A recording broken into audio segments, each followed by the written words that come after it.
Hello friends, मैं हूं भूमिका अग्रवाल। मेरे अपने चैनल करंट अफेयर विद भूमिका में यहाँ पे हम अगस्त के सबसे अच्छे 50 करंट अफेयर डिस्कस करेंगे। ये पार्ट 1 है, ऐसे ही 5 पार्ट होंगे, 1 2 3 4 5। So let's start. कौन से राज्य में अरावली पहाड़ियों पर बीज बोने के लिए एरियल सीडिंग का एक नया तरीका अपनाया गया? Uttar Pradesh, Rajasthan, Punjab and Haryana. So the answer is Haryana, because aerial seeding is जैसा कि आप लोग जानते होंगे कि aerial seeding is a plantation technique. जो इनएक्सेसिबल एरिया होता है, जहाँ पे पहुँचना थोड़ा मुश्किल होता है, वहाँ पे हम फ्लाइंग ड्रोन्स की सहायता से ऊपर से बीजों का छिड़काव करते हैं। ओके, तो सीड और जो सीड होता है उसको हम कोटिंग करते हैं, उसके ऊपर क्ले न्यूट्रिएंट कंपोस्ट की एक कोटिंग होती है, उसको बॉल की तरह बनाया जाता है, क्योंकि अगर हम वैसे सीड का छिड़काव करेंगे तो वो सीड उड़ जाएंगे हवा की वजह से या किसी अन्य कारण से। बट वो बॉल की तरह होते हैं तो वो भारी होते हैं और वो ग्राउंड पे रहते हैं। इसमें सबसे ज़्यादा जो इम्पॉर्टेंट होता है एरियल सीडिंग में, सबसे ज़्यादा इम्पॉर्टेंट रेन होती है, क्योंकि अभी मानसून चल रहा था तो हरियाणा गवर्नमेंट ने ये डिसाइड किया कि हम एरियल सीडिंग करेंगे फरीदाबाद वाले एरिया में। और जैसा कि आप लोग जानते ही होंगे, अरावली पर्वतमाला दिल्ली से शुरू होकर गुजरात तक ख़त्म होती है और इसकी सर्वोच्च पर्वत शिखर है गुरु शिखर, 1722 मीटर। ओके, इस टेक्निक को फायर एंड फॉरगेट टेक्निक भी कहते हैं। ये भी आपको एग्ज़ाम के पॉइंट ऑफ व्यू से पूछा जा सकता है। फायर एंड फॉरगेट टेक्निक,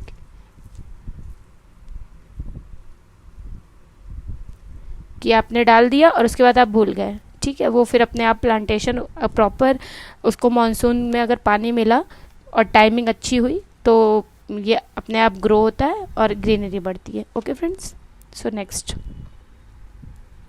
किस देश ने महात्मा गांधी को सम्मानित करने के लिए एक सिक्का बनाने का फैसला किया है?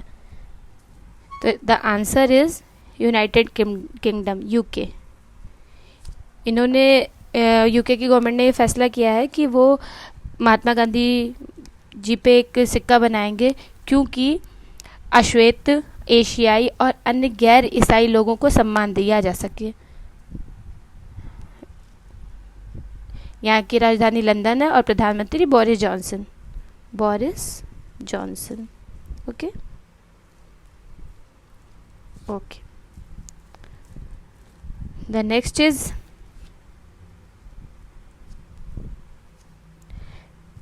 इज एक मास्क अनेक जिंदगी अभियान किस राज्य ने शुरू किया है? तो ये शुरू किया है मध्य प्रदेश ने। ओके, शुरू किया है मध्य प्रदेश ने। ओके, मध्य प्रदेश की राजधानी भोपाल है। CM Shivraj Singh Chouhan, governor Anandiben Patel.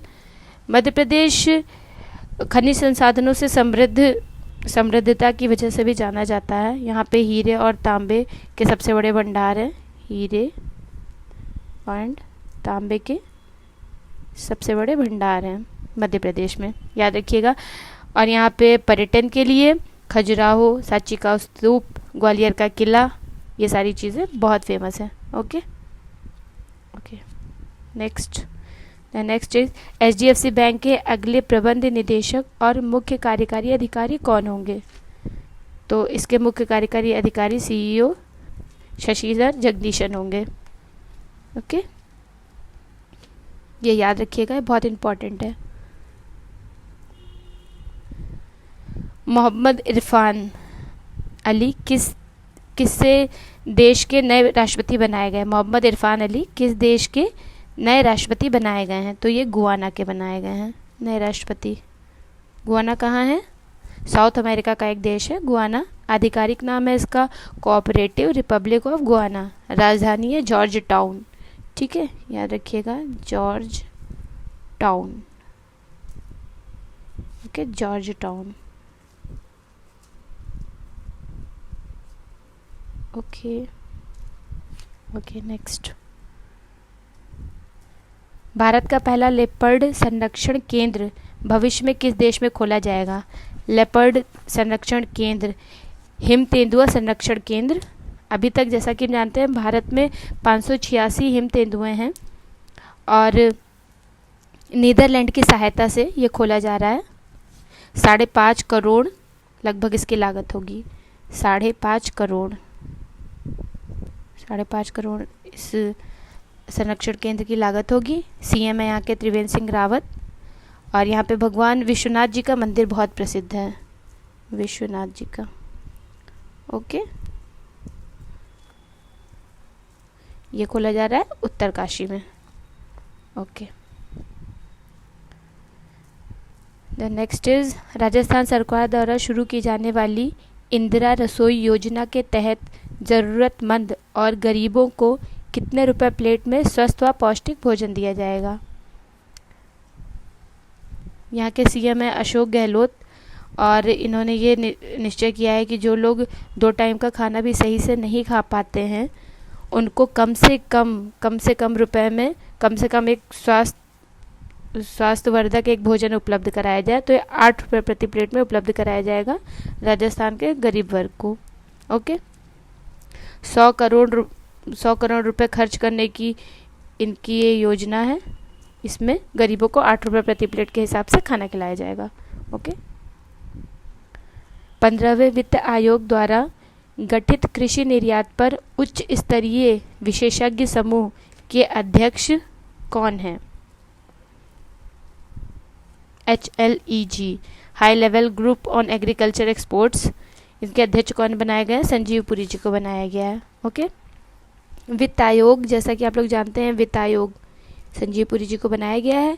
And वित्त आयोग जो है वो संविधान में आर्टिकल 280 और 81 में संवैधानिक पद पे आता है। यह एक अर्ध न्यायिक और सलाहकारी निकाय है। ओके, 280 एंड 281 के अंतर्गत आता है वित्त आयोग। ठीक है, नेक्स्ट, अयोध्या के राम मंदिर के निर्माण में किस वास्तुकला शैली का पालन किया जाएगा। तो अयोध्या के राम मंदिर के निर्माण में जिस वास्तुकला शैली का प्रयोग किया जाएगा वो है नागर शैली। नागर शैली, इसके बारे में हम लोग थोड़ा समझ लेते हैं क्योंकि बहुत ज़्यादा इम्पोर्टेंट है और आगे न्यूज़ में रहने वाला है। उत्तर प्रदेश में बनाया जाएगा, ये तो आप लोग जानते ही हैं। नागर शब्द जो है वो नगर से बना है। ठीक है, सर्वप्रथम नगर के निर्माण में इसका प्रयोग किया जाता था, इसलिए इसको नागर शैली कहा जाने लगा। और 8वीं से 13वीं 8 to 13 सेंचुरी तक उत्तर भारत में, नॉर्थ इंडिया में मौजूद शासक वंशों ने इसका पर्याप्त संरक्षण इसको दिया था। ठीक है, ये मंदिर आधार से शिखर तक के चतुष्कोणीय होते हैं, मतलब ये चतुष्कोणीय होते हैं जहाँ से बनाना इनका बेस स्टार्ट होता है और ऊपर तक। ओके, और इन शैली के मंदिरों को उड़ीसा में कलिंग, गुजरात में लाट और हिमालय क्षेत्र में पर्वतीय कहा जाता है। Okay, so this is very important, नागर शैली। युवा मामले और खेल मंत्रालय ने किसकी अध्यक्षता में राष्ट्रीय खेल पुरस्कार 2020 के लिए चयन समिति का गठन किया है। तो मुकुंदकम शर्मा, इनकी अध्यक्षता में चयन समिति का गठन किया गया है। ये जज ऑफ सुप्रीम कोर्ट रह चुके हैं, ये बहुत इंपॉर्टेंट है। जज ऑफ सुप्रीम कोर्ट रह चुके हैं, सुप्रीम कोर्ट के जज रह चुके हैं। कब से कब तक थे ये? 2008 हाई कोर्ट में भी थे काफ़ी दिन, और उसके बाद काफ़ी दिन हाई कोर्ट में थे। 2011 तक ये सुप्रीम कोर्ट के जज रह चुके हैं। Okay, Mukundakam Sharma. So this is it guys. I hope आपको वीडियो अच्छा लगा होगा। अच्छा लगा हो तो please do like, share, comment, and next video मेरा जल्दी ही अपलोड हो जाएगा। Okay, thank you.